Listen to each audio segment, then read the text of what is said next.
Hello, everyone, and welcome to the 10th episode of my video podcast, Candid Convos. Yes, I know it's been really long. I think it's around 3 months that I'm back with a bang. Well, today I have a very interesting person and a very amazing topic.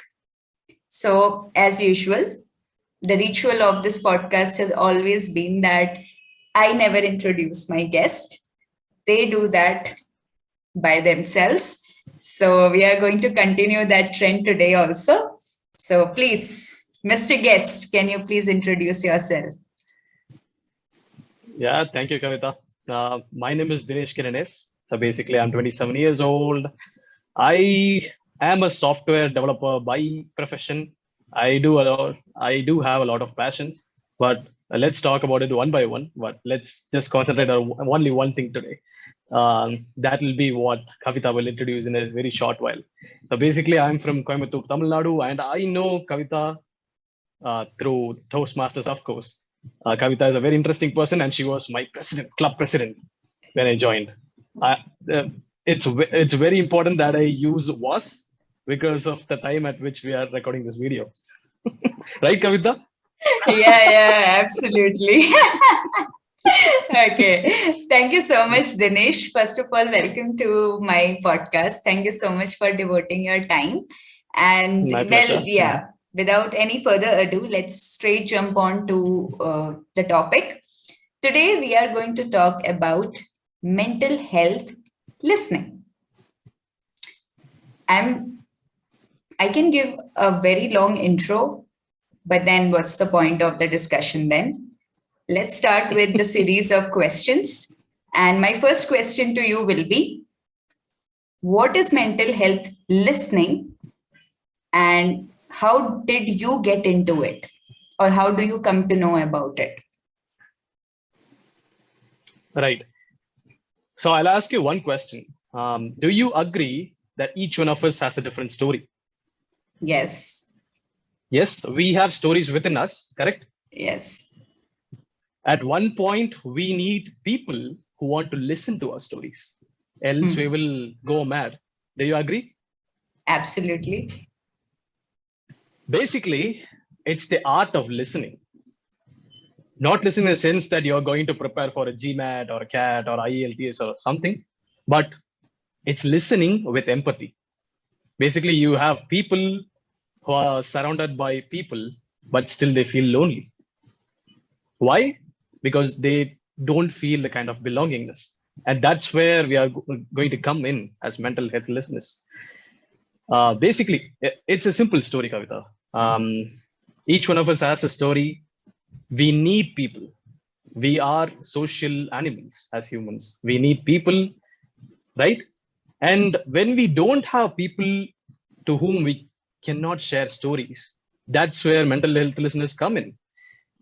For me, it's pretty simple. When I was 25 years old, I handled quarter life crisis. We are old beings now, right?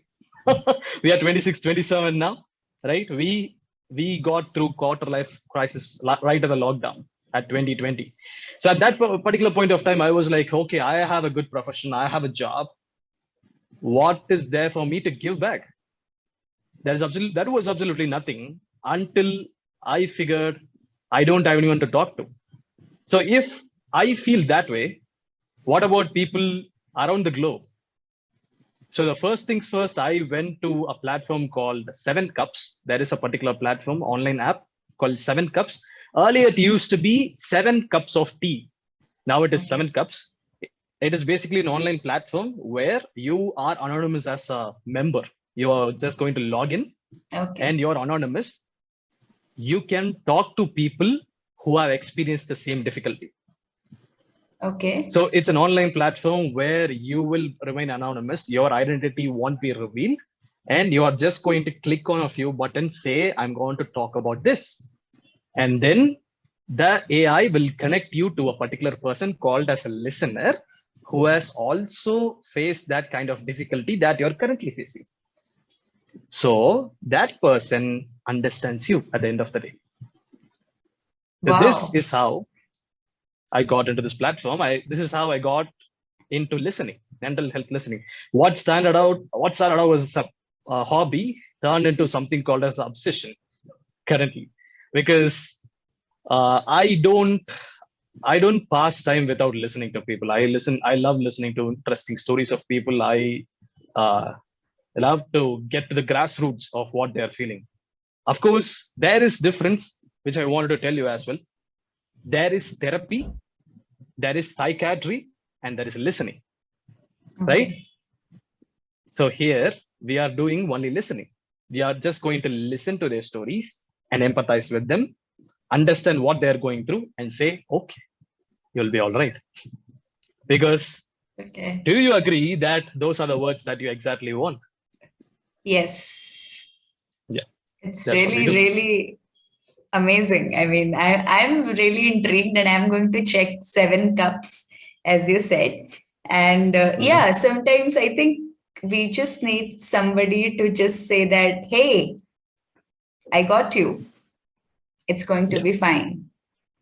Yes. exactly. And just those 3 words, it just makes us feel better. But I would really love to know your experience. I'm sure it's been 2 years, I think, that you're doing it. What started as a hobby, now it has become a part of your life. Uh, but I think initially it wouldn't have been easy, right? Because generally, when we listen to stories or what people have gone through, sometimes we are so involved and we are like, oh my God, like, how should I even Ex- gather courage to tell this person that, hey, it's going to be fine, it's going to be okay? So I'm sure you would have come across these scenarios. So how was your experience? If you can just summarize. Yeah. Let's go through the timeline once again, right? This was 2020, amidst the lockdown, and everyone was sitting at home, correct? Yes. KB Lame came into Instagram, and that's when everyone started understanding what social media really is. Now, I have been a member, I mean, on the other side of listening for quite some time, since this was 7 cups of tea.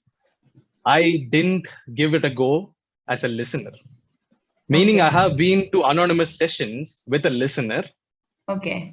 on n number of times before lockdown, and this was when, okay, what is it like on the other side of the story? How can we do that? So I just jumped in, and what it does is that it has a basic questionnaire kind of thing, which will determine whether you're ready for the job, because you Okay. are dealing with emotionally fragile people, Yes. correct? Correct. It's not easy, it's not an easy job. So there is a kind of questionnaire which you have to answer. So based on it, the AI will determine whether you're ready for the job. else Okay. you else you have to go through a few sessions, or it'll ask you what you have gone through. For example, let me give you a few simple examples.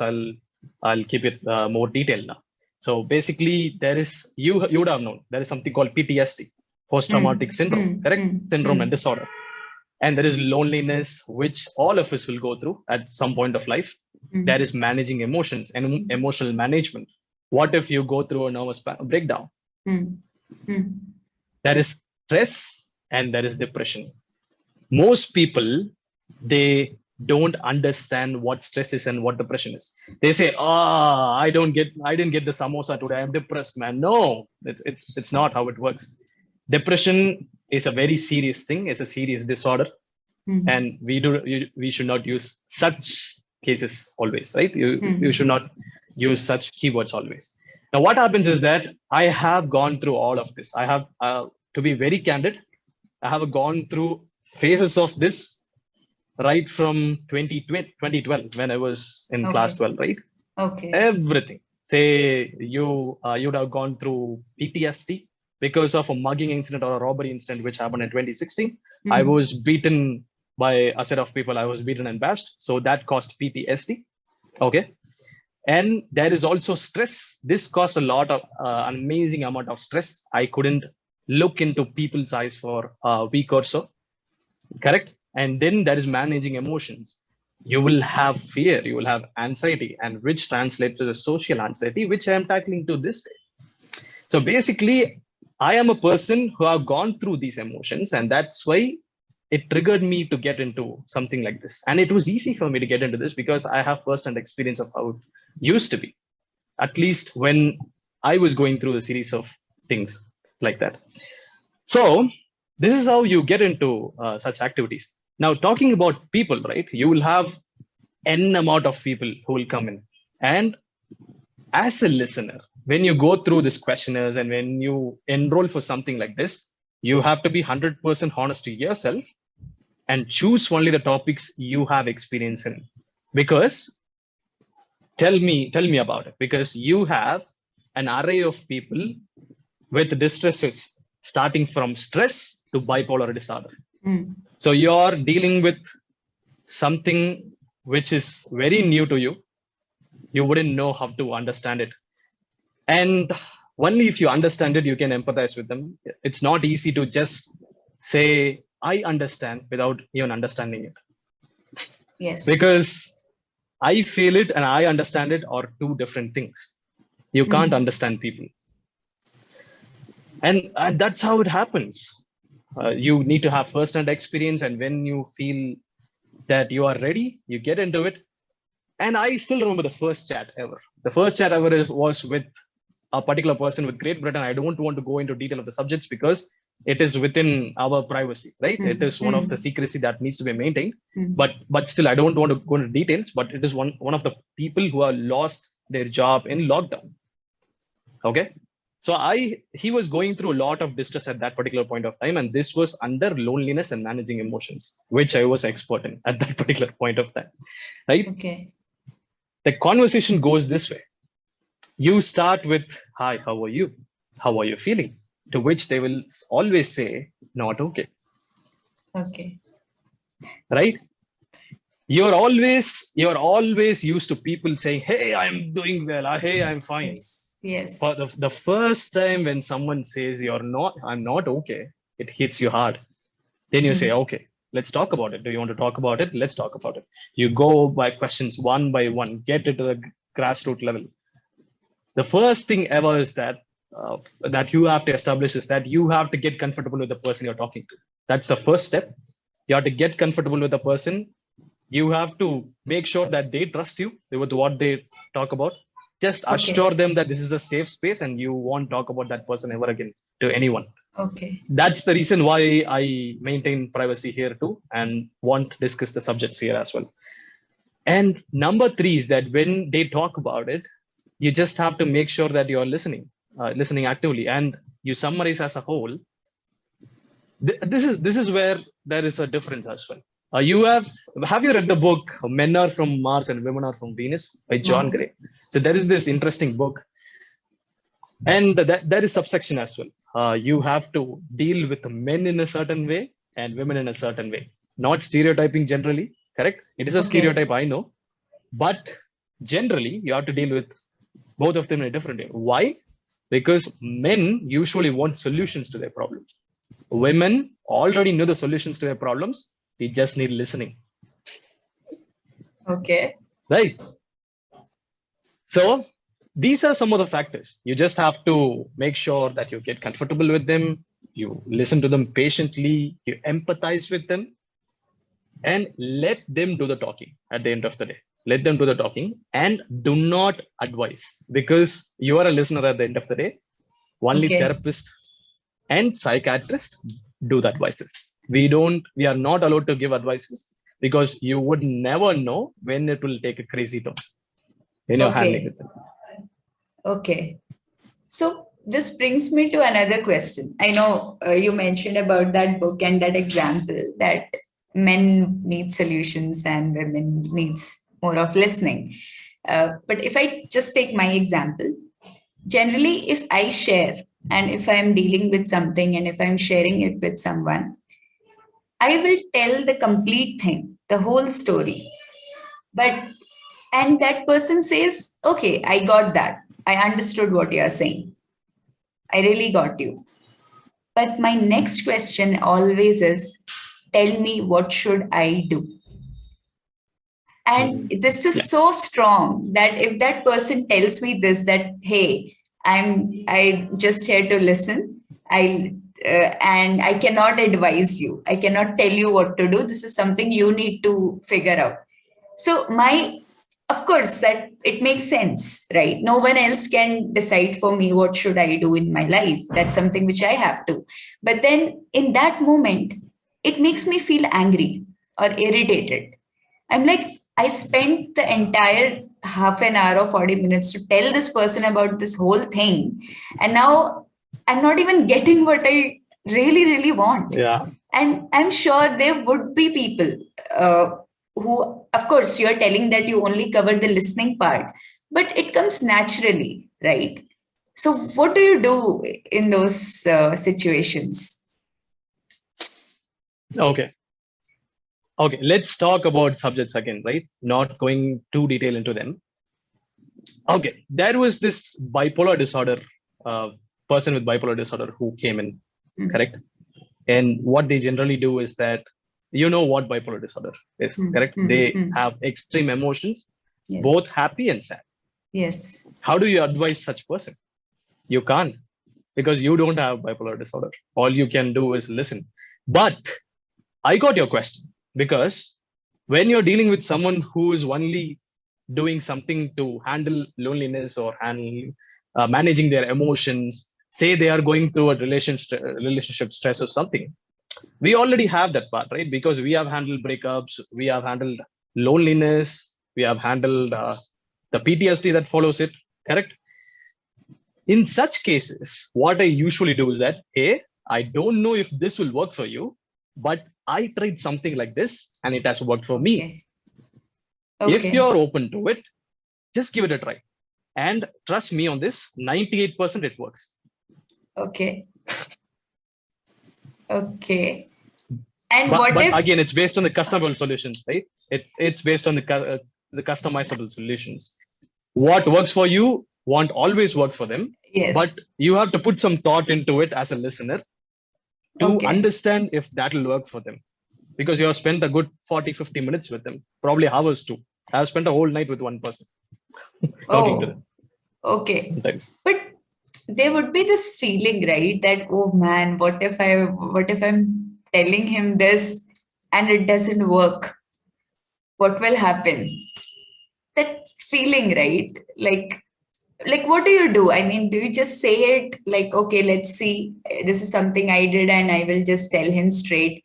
Or do you say it with a disclaimer that, dude, see, this is how I dealt with it. It might or might not work for you. I'm just telling you this. This is where your story comes in, right? Mm-hmm. When you're a listener, you converse with them as well. You tell your story to them. Okay. Correct. Okay. Not only do you listen, you share your experience. For example, I went through a breakup.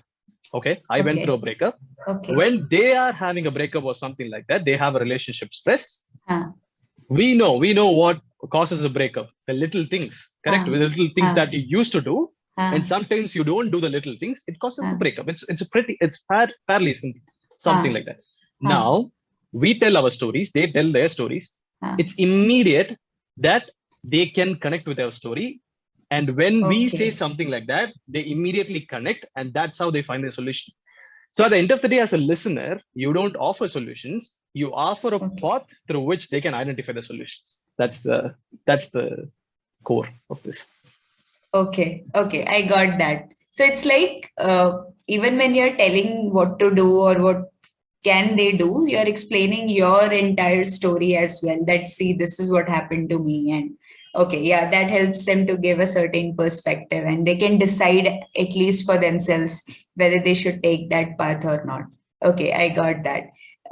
And so my next question is that when you say listening with empathy, what do you mean by that? Right? Because what I feel is when people say, okay, I understood what you are going through, I feel that's bullshit. You cannot understand what I'm going through, right? Yes. So this is what I feel. So what do you think about this? Like how to listen with empathy. You're 100% right when you said that. You know, you don't understand how they feel. You just feel what they feel. You don't entirely understand. You Mm, cannot comprehend because for example, you and I are different people. mm, What feels big for me feels small for mm, you. What feels mm, small mm, for you feels big for me. Correct? mm, We are different mm, people at the end of the day. But this is where emotional intelligence comes in. Correct? We just when I say empathy, it's just that when you talk to a certain amount of people, right? You deeply share something that you wanted to share, and they say, "Hey, everyone is going through emotions. Everyone is going through distress. mm. You're no exception. When I'm dealing, why not you?" So when someone says you, of course, you would have heard some people say that to you. Correct? Yes, It's yes. how do you feel when they say that to you? It's like super angry. Yeah. It's like frustrated. Yeah. Yes. And there is some other people who hears you, correct? Who hear you say the entire story, correct?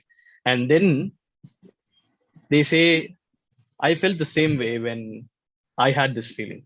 Mm, For example, you were talking about the loss of a loved person. They mm, share mm, their story, mm, and you immediately connect to their story and understand. You put yourself in their shoes, correct? Not as a first person, mm, not in the way that I would have done something if I were you, not that way, but you put yourself in that person and think what kind of distress they are going through in that way. This is where empathy comes in. This is what I mean by listening with empathy. If someone is handling a serious situation, they are lonely, they can't talk to anyone, right? I go back to my days. I go back to my days when I was in, say, 12, 13, when I was 12, 13, and I had no one to talk to. I go discover that kind of emotions. That's how I can connect with the person I'm talking to. You connect with your inner self by putting yourself in that place. mm. Okay, I got that. You don't understand the other person. You understand yourself in the process. That's what I'm coming to say. Hmm. Yeah, that's a nice discovery. That's nice. Okay, I got that. So my next question to you will be that generally people in general don't feel too comfortable in sharing with people, especially when it comes to people from their life, people who are a part of their life, because of whatever reasons. And I think that is the reason why even Seven Cups, people are comfortable in sharing because they are anonymous. No one can know who is this person and all, right? But don't you think that we need to maybe develop a culture or maybe strive towards building a form of culture where people can actually share what they really, really feel. Like if I'm not feeling okay with something, maybe you said something to me and I'm not feeling cool about it. So instead of holding it inside me, I can just say, hey, Dinesh, I want to say something to you. You said this and I really feel hurt. Just to say this, why people just feel so scared or why we feel so afraid that oh no I should not say this to him, else what will he feel, what will he think, we won't be friends anymore and all that. Like don't you think we should do something so that people can feel that safe space that at least dude, I'm your friend, you can share anything with me, right? How can we do that? I would say two things. One is developing a mindset, an open mindset, one as a person. And number two is developing different modes of communication as well. Not in the way that WhatsApp or Facebook, in the way that I have friends. I have friends like this. Exactly what you say. I have a friend, I won't share the name, but I have a friend who will talk to me casually. She will roast me. She'll do all kinds of things. And when I say, hey, listen, go back to listener mode. I want to share something to you. She goes into listener mode and she says, listener mode starts now. And what Okay. happens is that there comes a safe space. And whatever I tell her, Ah, it is between me and her, no one yes. else. Yes. This is the kind of mindset I want people to develop. For that, I think every one of us need to get comfortable about talking about very intimate things, very personal things. Correct? Yes. I might have heard. It's basically a simple thing. I might have slipped something in my conversation that might have been very hurtful to you because it would have triggered something from your past. All you have to do is, if it were me or any other person with that mindset, if they had developed that mindset, all you have to do is, I just want to share something to you. Let it be between you and me. Be my listener. So there becomes a safe space for you to share anything. So it's basically the mindset, Kavita, because what you said is 100% true. You would hear all kinds of things. You would assume all kinds of things because we have developed layers with people, right? You Yes. have your close circle, you have your acquaintances, you have your friends, and you have your professional colleagues. So what you do with your close circle, the close knit circle, correct? Who are there for you? You won't do the same thing with your colleagues because if you hurt your colleague, there are ramifications at the end of the day, correct? Yes. Correct. That is this societal norm which stops you from it.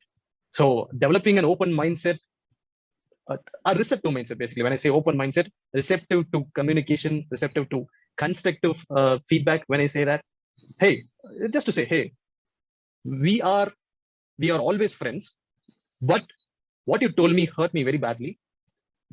When you listen to me and change it, nothing changes between us because it's that ramification of thinking that, okay, if I say something, he won't talk to me again. Yes. Okay, if I say something, he won't feel the same. We won't be the friend. We won't be friends again. What if I say something and she doesn't talk to me again? So all kinds of things. It's about mindset at the end of the day. Developing this mindset of taking feedback, taking hits. Basically, if you're ready to take hits, you can give hits as well. Yeah, yeah, I agree. But let me tell you, it's damn difficult when someone says this to me, hey, Kavita, I want to share something to you. She said this. And I felt really bad. And I'm like, oh my God. It's so difficult in that moment, That's right? when you switch on your listener mode. Yeah, you know Yeah, what to do. yeah, correct. Yeah, so then, which brings me to probably my final question then. We always say being a listener, be a listener.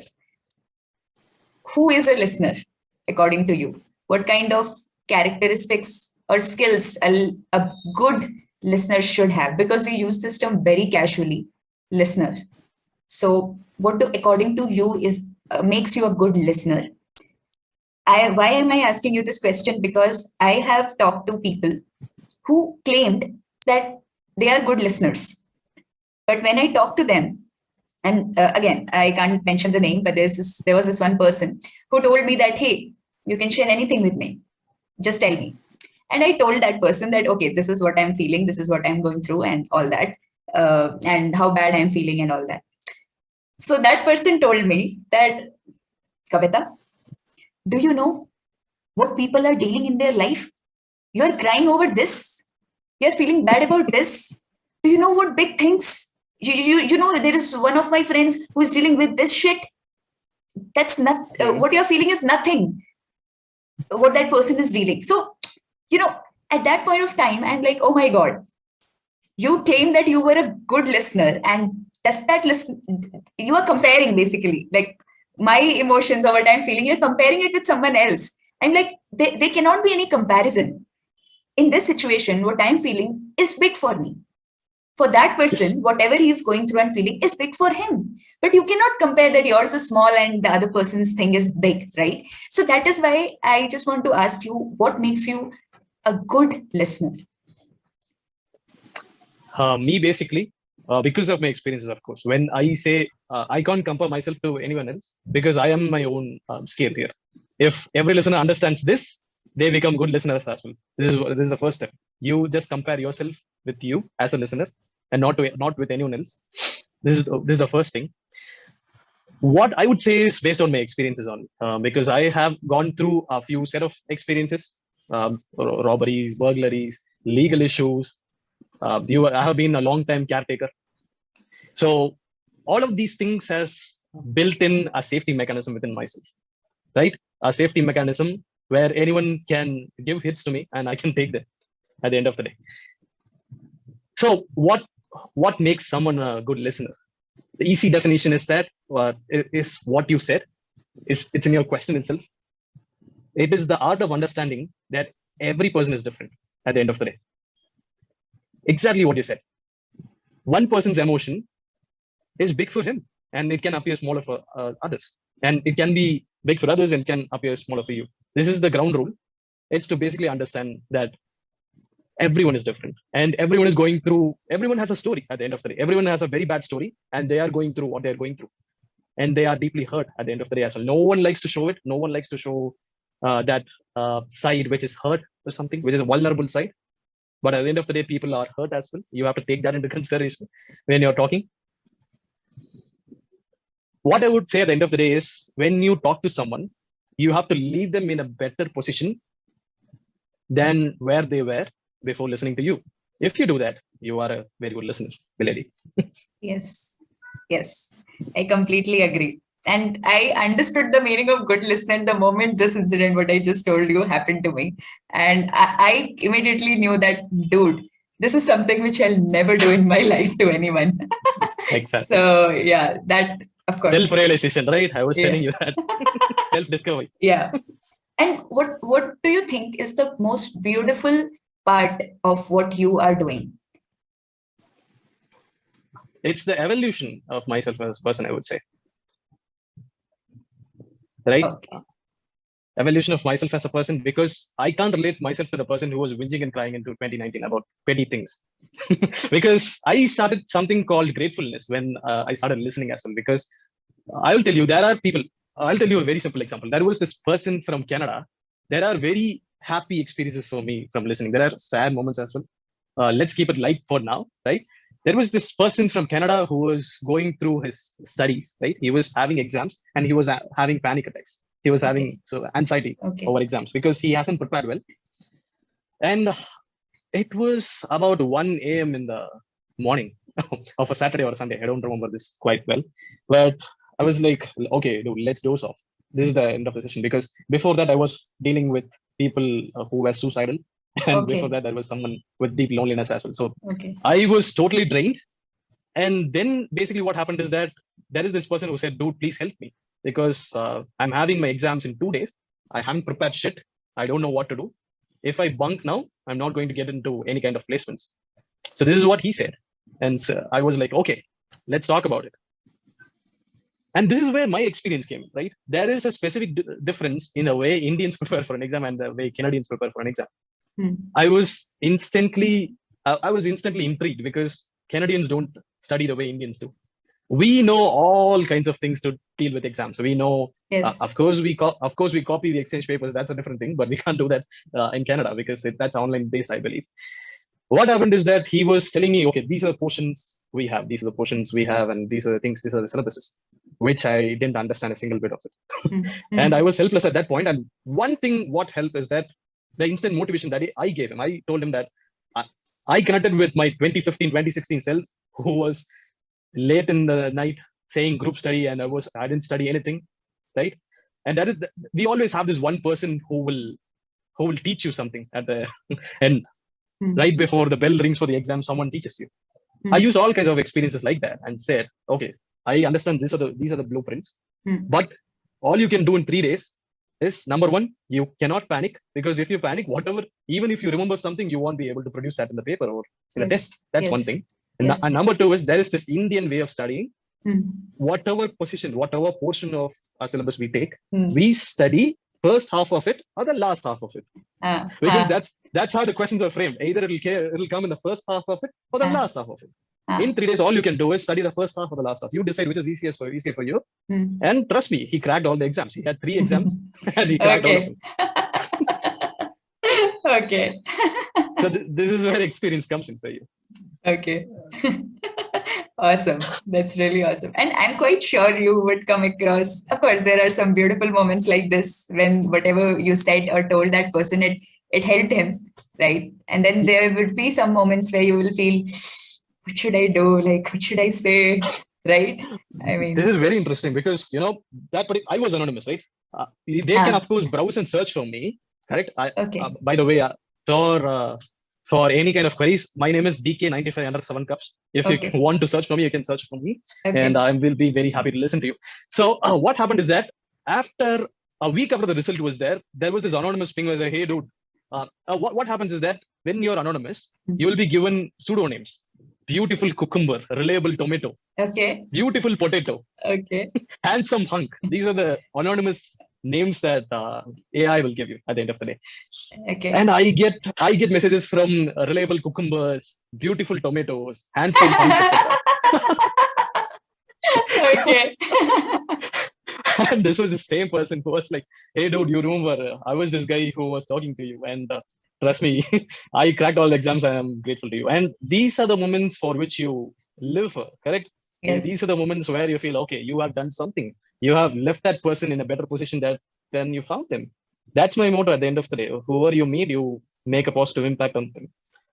You put them in a better position that you don't think much there. It's so beautiful, so profound. I mean, what what you're doing, I think it's making a difference to people. Maybe it's reliable tomato or beautiful cucumber, but behind these intriguing names, there are people.